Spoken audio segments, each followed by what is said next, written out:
Welcome to the North Omaha Academy of Healthy Living. The Academy offers free educational sessions to help people learn to be healthy.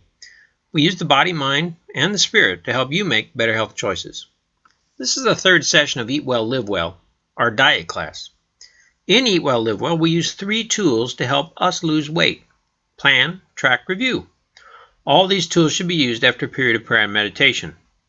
This week, we'll talk about review. And in that context, we'll also talk about why we use prayer and meditation in this program. What does it feel like when you gain weight? You go to the scale and hope against hope that you somehow have lost weight. How do you feel if you've gained 2 pounds or 1 pound? Anger, shame, fear, self-put-downs. You say to yourself, I knew it. All these things come to mind. A great sense of failure comes over us. Such thoughts also prevent us from learning. If we've gained weight, we should use that time to learn the behaviors we need to change. Yet it's hard to look back without a sense of failure. So how do we review and avoid these traps? Prayer and meditation. Prayer and meditation has several health effects. Firstly, prayer and meditation calms the mind. It's hard to look back and learn from your past when it feels like you got a hamster wheel in your brain. Prayer and meditation calms you down, which allows room for insight. Secondly, prayer and meditation provides vision. We can look at the past without regret. Sometimes we can feel so shameful we create delusions about what really happened. But with prayer and meditation, we can put things into perspective. We can avoid minimizing or catastrophizing what occurred. Lastly, prayer and meditation provides us hope that we can change. It allows us to start again if we've lost ground, or to continue on when it gets hard. In a previous video, we discussed emotional eating and how food can make us feel better and change our mood. Yet this feeling doesn't last. In a sense, what we seek from food, we should be getting from prayer and meditation. Prayer and meditation can be the difference between eating with your heads and eating with your stomach. Our head can tell us to eat for a number of reasons, not just nourishment. The sight of food, the smell of food, its memory, even our own emotional state can cause us to eat when we're not hungry.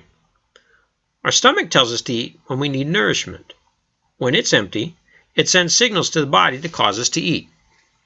Now, most of the time our stomach and our heads are working together. We're hungry when our stomach is empty. Our head reinforces this and we eat, get full, and then we're satisfied. However, there are other times when our stomach is full and we don't need nourishment, but our brain tells us we need to eat. Our brain starts to see food as a way to deal with stress and loneliness. Now, to understand how this works, let's look at something else which makes people feel good: cocaine. We all know people use cocaine to improve mood. It stimulates a certain part of the brain called the reward pathway. The reward pathway connects one part of the brain to another part, and that second part releases the feel-good hormones, mainly endorphins and dopamine. In the normal brain, the reward pathway is stimulated by a variety of experiences. When we work hard and accomplish something difficult, we feel proud because of the reward pathway. When we're laughing, we stimulate our reward pathway. When we watch a really good movie or a play and we're entertained, that happens because of the reward pathway. Any number of things can stimulate the reward pathway and cause us to feel positive emotions. That's in a normal brain. Cocaine stimulates the same reward pathway. It does it very well, in fact.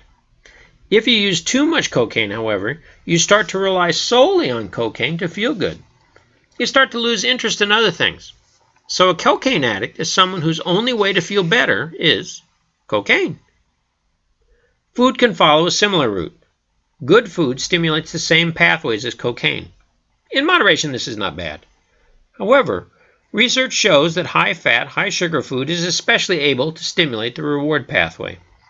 We can start to solely rely on food to make us feel good and solve our emotional problems, just like someone who uses cocaine.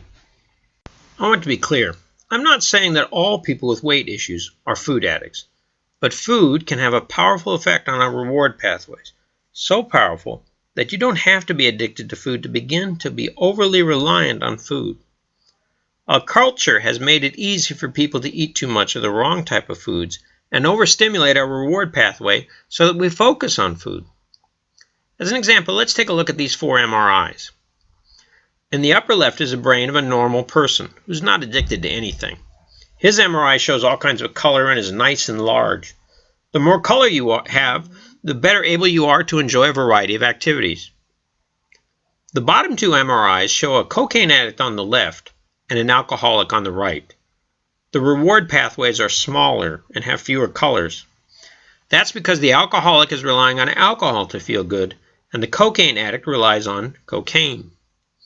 The last box, the upper right, shows the brain of an obese person. It looks almost exactly like that of an alcoholic or a cocaine addict. The obese person is starting to focus solely on food to feel better about himself.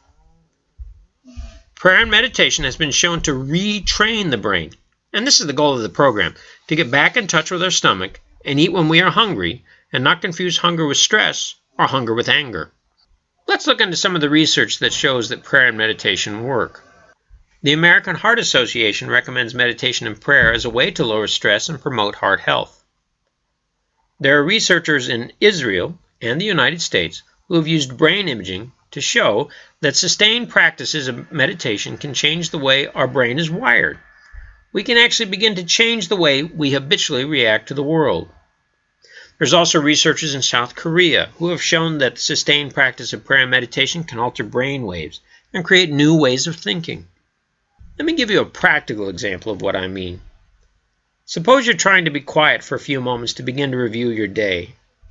When you sit down, a number of things may happen.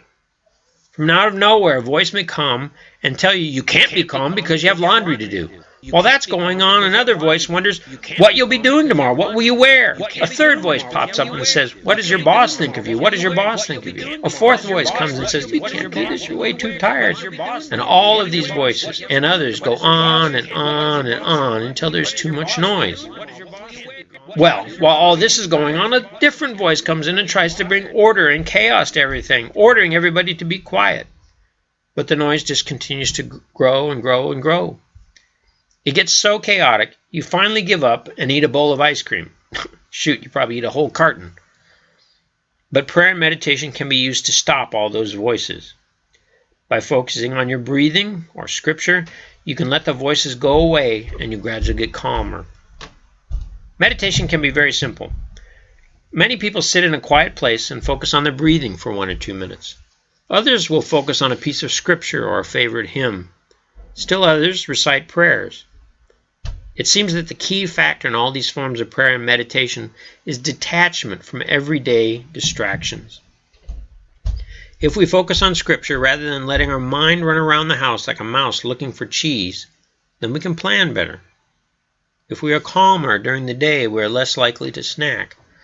And if we can take some time at night, then we can look back without regret and learn what we need to learn about eating.